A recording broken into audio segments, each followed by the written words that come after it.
ئامادەی خۆناونووسکردن بۆ هەڵبژاردنەکانی عێراق کۆتایی هاتوو زۆرێک لەو حیزبە سیاسیانەی کە لە گۆڕەپانی سیاسی عێراق و کوردستاندا هەن لیستی خۆیان پێشکەش کردووە. ئێوەش وەک حیزبی کۆمونیستی کرێکاری کوردستان لیستی خۆتانتان پێشکەش کردووە بە مەبەستی بەشداریکردنی هەڵبژاردنەکان؟ نەخێر، حیزبی کۆمونیستی کرێکاری کوردستان لەم هەڵبژاردنەیە بەشداری ناکە و لەوەش زیاتر حیزبی کۆمونیستی کرێکاری کوردستان سیاسەتی ڕاوەستانەوەی بەرامبەر بە هەموو ئەو هەلومەرجەی کە چینی دەسەڵاتدار و ئەحزابە پێکێنەرەکانی لەژێر ناوی هەڵبژاردن و دیموکراسیا لە دژی خەڵکی کرێکار و زەحمەتکێش وەڕێیان خستووە. دلیلی ئێمەش بۆ ئەوەی کە نەک هەر ئەمانەیە کە بەشداری نەکەین بەڵکو بانگەوازی شەکەین بۆی کە هاوڵاتیانی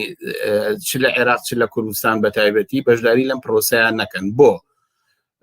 پێم خۆشە تاوان هۆکار زۆرە، بەڵام من لەو نێوەیە بۆی بەرنامەکە درێژ نەبێتەوە لەسەر دوو خاڵ پێداگرم. سەرەکی ترین ئەو هۆکارانی کە ئێمە بۆ بەشداری ناکەین لەم هەڵبژاردن، یەکییان ئەوەیە ئەم سیستەمە لە هەڵبژاردن چ لە ڕووی قانونیەوە چ لە فەزای ئازادانە و چ لە پاچی و بێگەردی لە ئینتیخاباتەکاندا بەقەدەر سەرەدەرزیەک ئەو پێداویستیانەی بۆ خەڵکی کارگەر و زەحمەتکێش نەڕەخساندووە تا بتوانێت بە شێوەیەکی ئازادانە لە هەڵبژاردنێکی شەفاف و ڕاستەوخۆ و ئازادانەدا بەشداریکە. تاریخی ئەم هەڵبژاردنانی کە لە ساڵی 91 بە تایبەتی لە کوردستان ڕووی داوە تا ئێستا و چاوانەی کە لە عێراق نیشانیەدا کە لە پێشەوە بڕیاردراوە کە ئەو گەندەڵی و تەزویر و دەنگدزینەی کە لە ئینتیخاباتەکانی ڕابردووە نیشانی داوە کە لە ئەوڵەوە معلومە کە چه حیزبێک ئەتوانێت بیباتەوە. مەسەن بۆ نمونە هەموو ئینتیخاباتەکانی هەرێمی کوردستان وەکو ئەزمونێکە لە بەرچاوگرین پارتی و یەکێتی و ئەگەر لە لاشەوە بزوتنەوەی گۆڕان بێ، بەڵام هەمویان بە کودەتایەک بەسەر دەنگی خەڵکە بەسەر تا ئەوەی کە سنووقەکانی دەنگدان بفرێنرێ بدزرێ پڕکرێ لە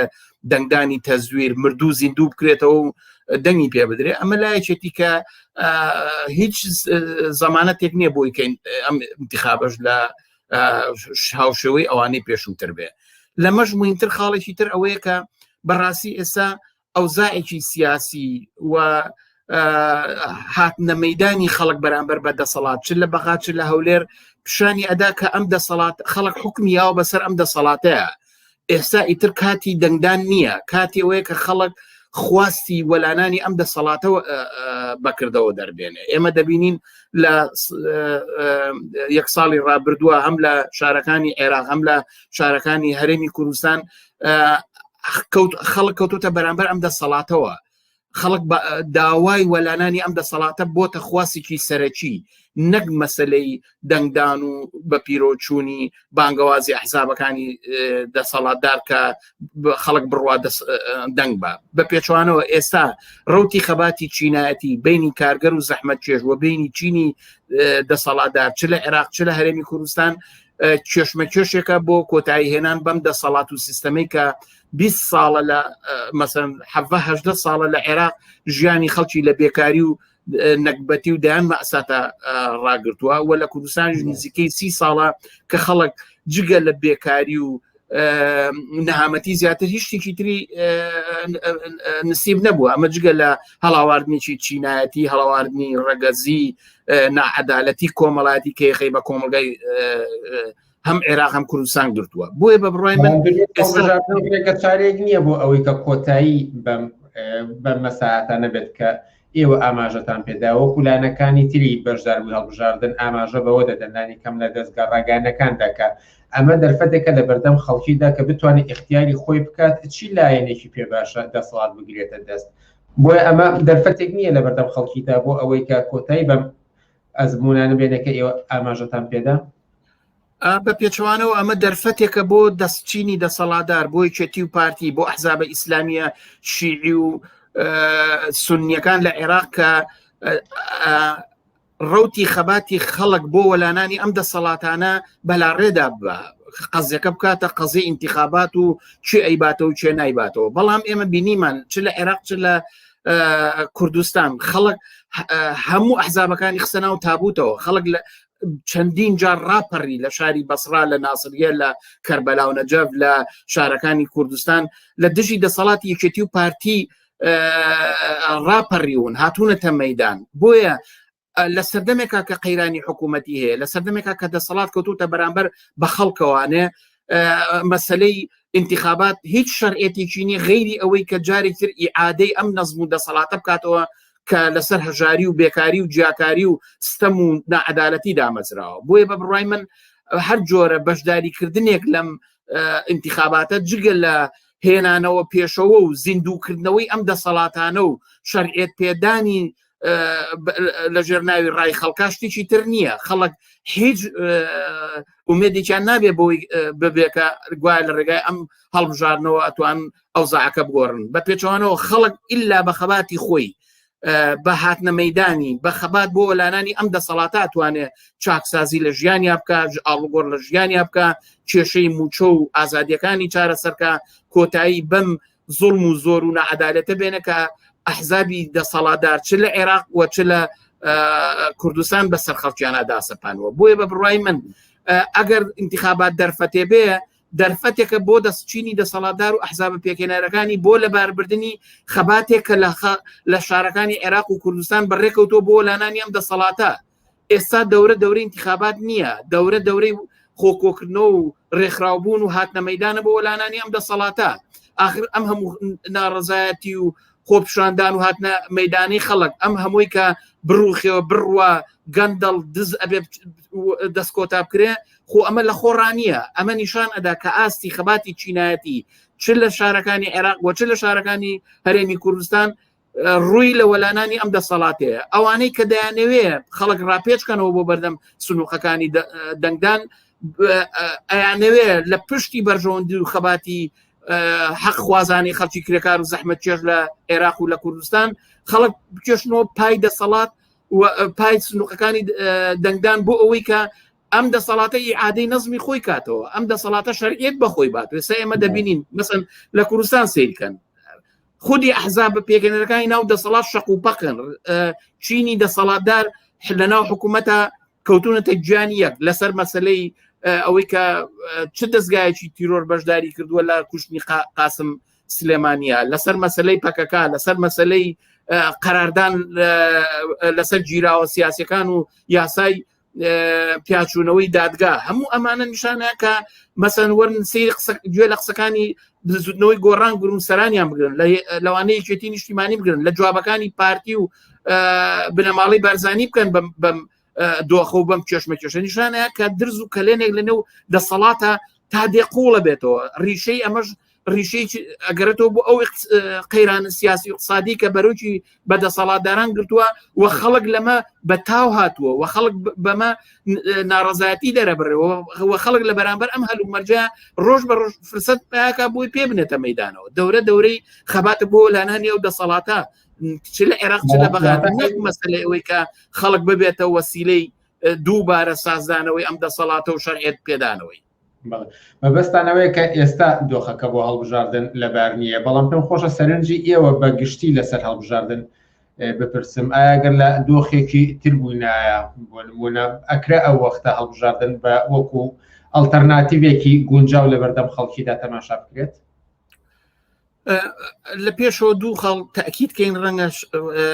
جوابی پرسیارەکە ڕۆشن بێتەوە. یەکی چانەوەی تەمان دۆخی ئەو شتێکە ئەڵەن دیموکراسی و هەڵبژاردن حتمەن سیستەمێکی ئاوا باشترە لە چاو سیستەمێکی سەرکوتگەری بێپەردە و دیکتاتۆر و ئەوەی کە پەلاماردانی خەڵک بکرێ بە ئیستیبدادی سیاسی، یا با بڵێن ئەم نەوعە لە دیموکراسی باشترە بۆ ئەوەی کە خەڵکتیان لانی کەم ممارەسەی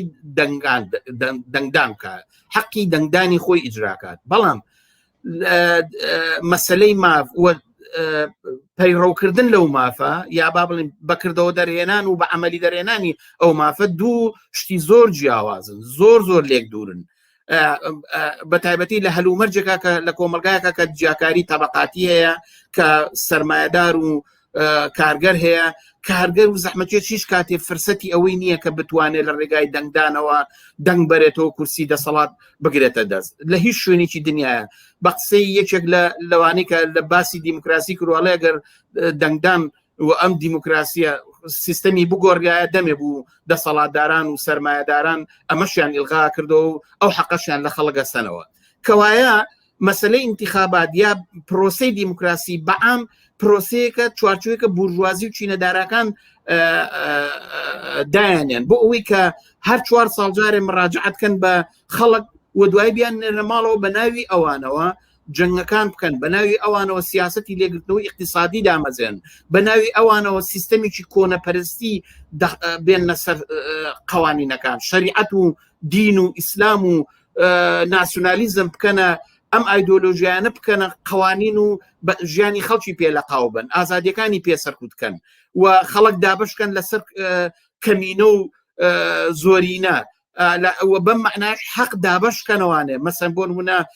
ژنان کۆتا ئەکرێن لە نێو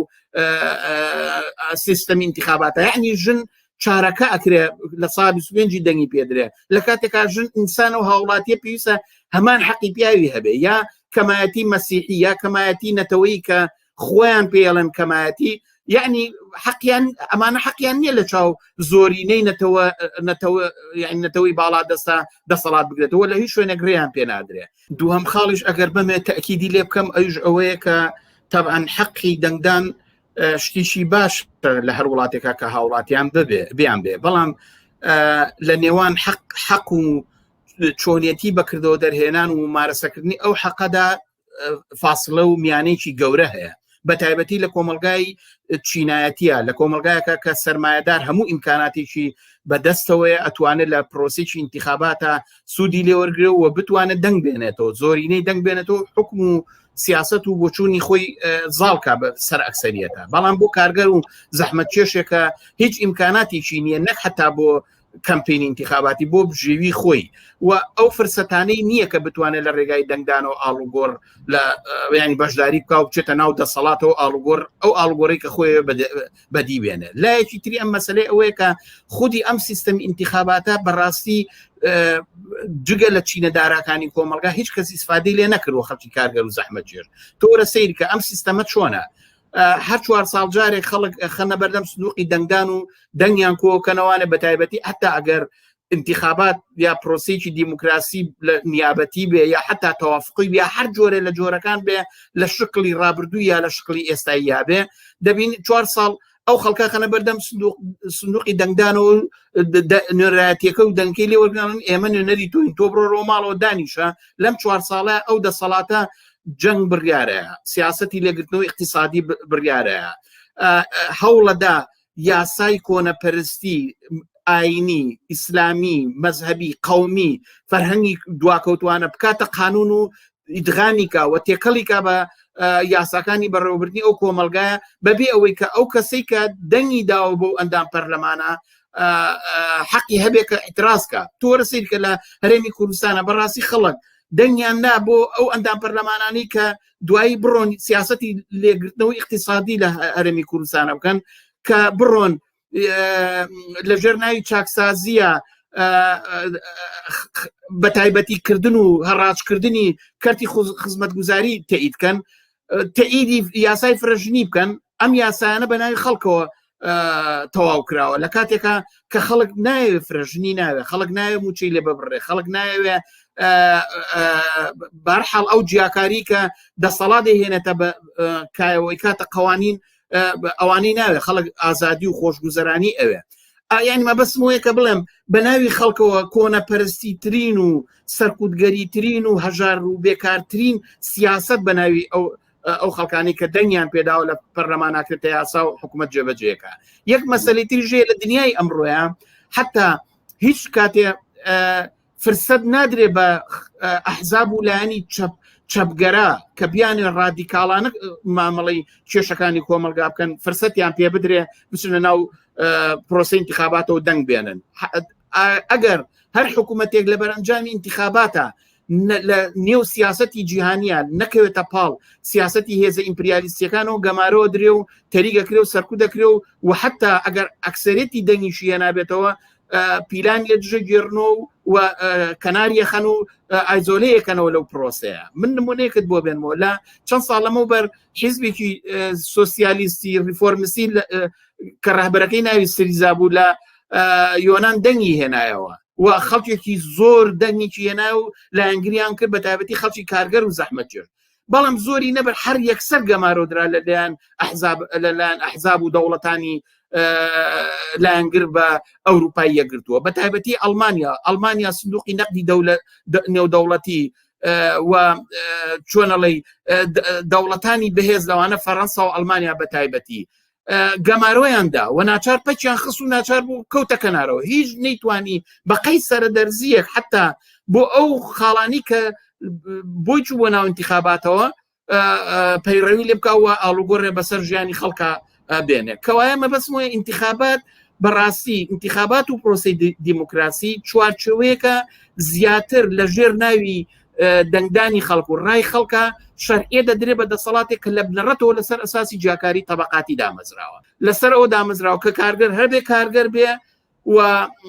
سەرمایه‌دار هەربێ سەرمایه‌دار بێت، جایتر دەنگ بێنێتەوە یان نەهێنێتەوە بەشداری بکەیانێکە ئەم واقعیەتە بەردەوامە. پرسیار سەبارەت بە هەڵبژاردنەکانی ئۆکتۆبەری عێراق، تەواوی حیزبە سیاسیەکان بانگەوازی خەڵکیەکەن کە بچن بەشداری لە هەڵبژاردنەکانە بکەن، ئەگەرچی بە ڕۆشنی لە قسەکانی ئێوەدا هات، بەڵام بانگەوازی ئێوە لە یەک ڕستەدا بۆ جەماوەری خەڵکی چییە؟ ئێمە بە خەڵگەڵی نەک هەر ئەبێ ئەم انتخاباتە پوچە بێمەعنایە، هیچ پەیوەندێکی بە خەڵک نییە جگە لەوەی کایانە دەنگی خەڵک بەکاربێن بۆ ئیعادەی نەزم و نیزامێکە زیاتر لە چەندین ساڵە حکمی هەژاری و بێکاری و نائەمنی و کوشتار و مەئەسات بەسەر خەڵکە ئەباتە بەڕێوە. بۆیە ئێمە داوا لە خەڵکەکەین کە هاوکاتی ئەم انتخاباتانە نەک هەر بایکۆت کرێ، نەک هەر نابێ بچن دەنگدان بن، بەڵکو دەبێت بە یەک دەورەی هاتنە مەیدان بۆ وەلانانی ئەم دەسەڵاتە هێزی خۆیان کۆکەنەوە. ئەوان ئەگەر خەڵک بانگەوازەکەن بۆ هاتنە بەردەم سنووقی دەنگدان و دەنگدان، ڕەهبەران و هەڵسوڕاوان و چالاکوانی جوڵانەوە کۆمەڵایەتەکانی ژنان، لاوان، ئازادی خوازان، بزوتنەوەی کرێکاری کۆمۆنیستەکان ئەبێ بێنە مەیدانەوە دەورەیەک لە هاتنە مەیدانی خەڵک بۆ ئەوەی کە ئەو خواستەی کە خۆیان هیانە سەبارەت بە داوای وەلانانی ئەم دەسەڵاتانە بەکردەوە دەربێن و هێزی خۆیان بێنە مەیدان، مەیدانی ناوەندی شارەکان، گەڕەکەکان، زانکۆکان، کارگەکان ئەبێ بێتە مەیدانی کۆبوونەوەی جەماوەری لە دەوری خواستی ئارامی و سەلامەتی کۆمەڵایەتی و باشبژێوی و ئەو داخوازیانی کە ژیانی خەڵک چارەسەرەکە لە دژی بێکاری، لە دژی هەژاری، لە دژی کۆڕۆنا، بۆ باشکردنی ژیانی خزمەتگوزاریەکان، بۆ ئەوەی کە خەڵک ئەبێنێنرانی خۆی هەڵبژێرێ، خەڵک لە بەرامبەر ئەم دەسەڵاتە بێ دەسەڵاتدارەتی جەماوەری خۆی بکاتە قیبلە نەما و ئەبێ شوراکان و پێکهێنانی شوراکان ئالتەرناتیڤی پرۆسەی ئەم دەسەڵاتە بێ و ئەم دەسەڵاتە و خودی پرۆسەکەیان بێ. واتە ئەمێ بڵێم دەورانی هەڵبژاردن، دەورانی ئەوەی کە پروپاگەندە بۆ ئەحزابەکان بۆ ئەم هەڵبژاردنەکان ئەبێ لەلایەن خەڵکی کارگەر و زەحمەتکێشەوە بکرێ بە دەورانی هاتنە مەیدان و بەرینکردنەوەی ناڕەزایەتیەکان و یەکگرتووکردن و ڕێکخراوبوونی ریزی ناڕەزایەتی خەڵک و هەڵبژاردنی نوێنرانی خەڵک لە دەوری داخوازیەکان و کۆبوونەوە و هەوڵ بن ئەعمالی ئیرادەی جەماوەری بێتە مەیدانەوە کە کۆنترۆل لە خوارەوە لە دەست ئەم دەسەڵاتانەیە بەدەست بێنێ، کۆنترۆلی کارگەکان بکەوێتە دەست نوێنەرانی کرێکاران و کرێکاران خۆیان، زانکۆکان بەردەم مامۆسایانی ئازادی خواز و خوێندکارانی پێشکۆت و خواز، گەڕەکەکان، هەموو ئەمانە بێ خەڵک هەوڵ بە لەم فرسەتە ئەم کڵاوەی ئەوانی نەچێتە سەر بە پێچوانەوە ئەبێ بە تەواوی توانەوە